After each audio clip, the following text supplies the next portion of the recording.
Hey guys, welcome back to Mo's Game Table. Today we're going to take a look inside High Frontier for All, Module 3, Conflict.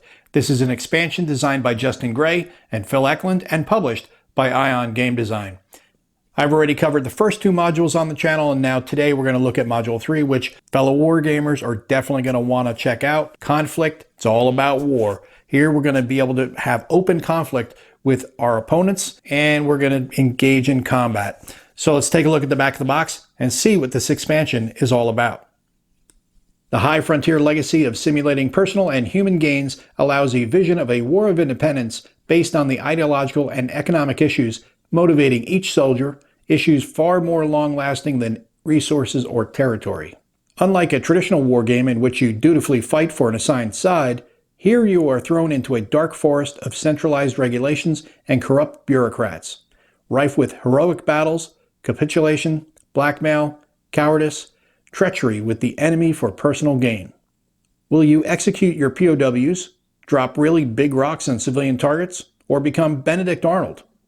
The war's outcome will permanently change the future course of humanity in space. And the components in this expansion: 6 conflict module playmat extensions and 2 player aids, 1 political assembly placard, 1 punchboard with damaged Red Cross Lutetia and POW chits, 12 bribe discs, 6 dropstone rocks, 1 dice, and it is for 2 to 6 players. So let's take a look inside and see what you get. And we'll take a look at the player mat extensions. There is 1 for every player. The bottom portion for the dropstone attack is going to be the same for each one. Meanwhile, the top is going to be unique for each player. This is the National Unity player biological warfare faction weapon. Your kamikaze attacks use biological warheads. The worker equality player uses the fighting mirror faction weapon. Your humans and robonauts do not need a power set to use fighting mirrors. The socialist authority player, they have an AMAT bomb, costs 1 aqua to fire in attack with crew or anchored burnals. War crimes, betrayal doesn't cost a bribe. Human kamikazes, dropstones allowed, no genocide penalty. And the capitalist freedom player uses a jammer faction weapon. You may use jammers, which lets you attack first. The elitist honor player, this is the Marines faction weapon. Marines, your crew/colonists don't need buggies to make buggy attacks. Incorruptible, delegates never become corrupt. And lastly, anarchical individualism, beam gray goo faction weapon. Your ray guns may roll 1 extra dice for their FV. Vendetta cost, pay target 1 bribe for each turn of use. Now we'll take a look at the sheet of tokens that comes with the game. At the top we have the POW markers, and on the back we have the victory points that are awarded for them. These broken tokens here are for your factories. At the bottom right we see the Red Cross, which is for your hospital. These are propaganda chits. At the bottom we have independents and loyalists, and the 4M Lutetia is an optional that you can use based on new data found from the Lutetia asteroid. There is no water available on that asteroid. Now we'll take a look at the fold-out player aid. There are 2 of them in this expansion. They're both identical. At the top we have the endgame victory points, and at the bottom we have the battle chart, which will list out all the information you'll need for combat.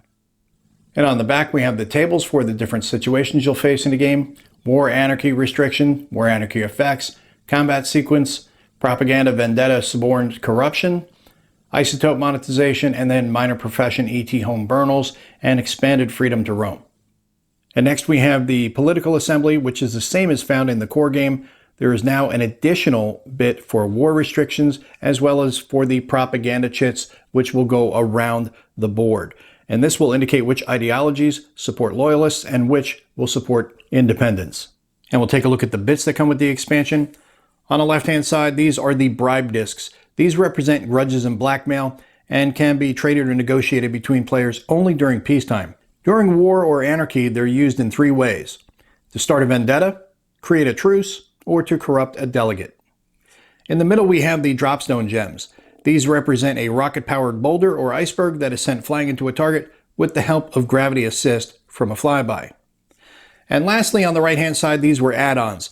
These are the spectral factory cubes, which have different markings on each side, telling the type of spectral site upon which the factory was built.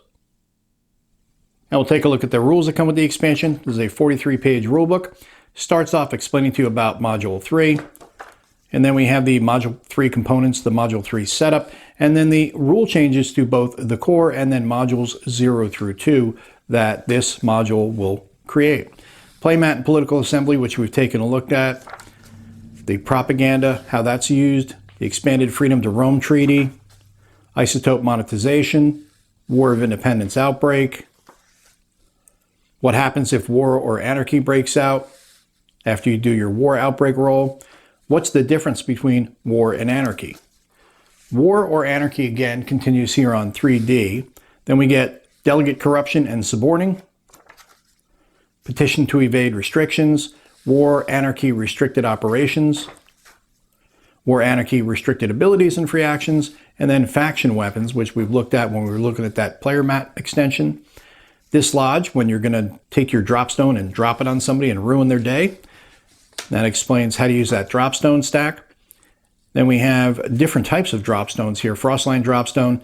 This dropstone is a 200-ton tank of water, and the dropstone thruster must be non-human water thruster with a base thrust of 3 or higher. Fuel is not tracked. The impactor must be water, since only water can set off the runaway crystallization at the target. Then we get to combat for war or anarchy only. Combat sequence of play explained to you, and then victorious attacks. Combat battles, your firing procedure, using combined arms, fire results table, which is right here. We've already seen that on the player aid. Then we have ranged weapons, antimatter bombs, the AMATs, buggy weapons, kamikaze weapons, dropstone attack, factory damage and repair, maverick factories, the Burnal on anchor, ET home burnals and post-war, futures in combat, truces, war end and victorious block, and post-bellum turns and games, and Module 3 endgame and the endgame scoring table. And that takes us to the back of the rulebook, where we get the summary of Burnal and Burnal Lab abilities, summary of futures modified for Module 3, and the summary of dropstone dislodge locations. And we'll take a look at the 8-page strategy guide that comes with the expansion. This gives you multiple strategies and times as to when you may want to employ them, and things not to overlook. Playing hardball with dropstones, military burnals, a guide to Death Stars. That sounds pretty cool. Atlas of strategic locations. And on the back we have the Panspermia War, which is a scenario with some extra rules for interspecies war. And that is a look at everything you get inside of High Frontier for All Module 3 Conflict. This is an expansion designed by Justin Gray and Phil Eklund and published by Ion Game Design. As we've already seen with the Modules 1 and 2 expansions, which I talked about, Module 3 adds in more stuff. Now, this is specifically for 2 to 6 players. If you've got the 6-player expansion material from the Kickstarter, you can play with up to 6, but otherwise it's 2 to 5. There is not a solo aspect to this yet, but they are talking about a solo module, which hopefully will come out in the future, and these can be used with that solitaire module. So to the best of my knowledge, this is the only thing right now that needs multiple players to play. Everything else can be played solitaire. So my fellow wargamers, if you are into High Frontier for All, this is definitely going to be something you're going to be interested in, because now you introduce conflict and you're going to be doing it in a game that is based on hard science. So that should be pretty fun to explore, and really think this is going to be a game with a very, very long shelf life, because there's a lot to explore inside of High Frontier for All. Well, I hope that helps you guys out if you've been curious about this one. You have any comments or questions, post them down below. Thanks for tuning in, guys. See you next time.